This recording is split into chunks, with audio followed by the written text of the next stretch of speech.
Tayo, pero kayo. Tila ko'y nasa alapaap na ang mga panaginip ko ay minsan nagkatotoo.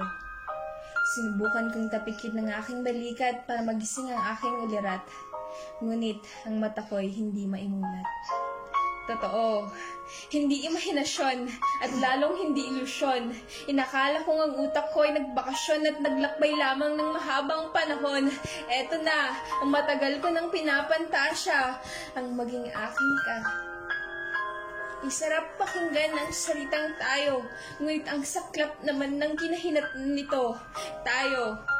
Apat lang naman ang titik nito, ngunit tila ba lahat ng iyong angkan ay ayaw nito? Oo, inaamin ko, hindi ako yung tipo ng babaeng pangrampahan ng kagandahan. Hindi rin makinis ang mukha na gaya ng iyong inaasahan. Hindi rin manipis ang labi ko na gaya ng iyong pinagpapantasyahan. Hindi ako yung tipo ng babaeng kaya mong ipagkalandakan sa karamihan. Ako yung tipo ng babaeng pang-altaran.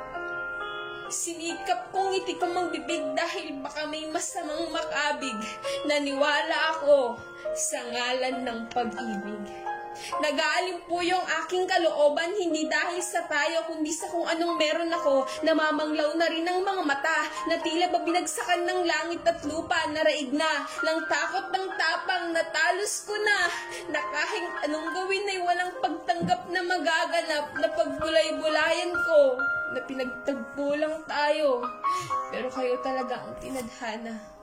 Tama na. Masyadong masakit na. Parang isang tatsulok, may tatlong anggulo. Siya, ikaw at ako. Siya, ang unang minahal mo. Ikaw, na pumasok sa buhay ko.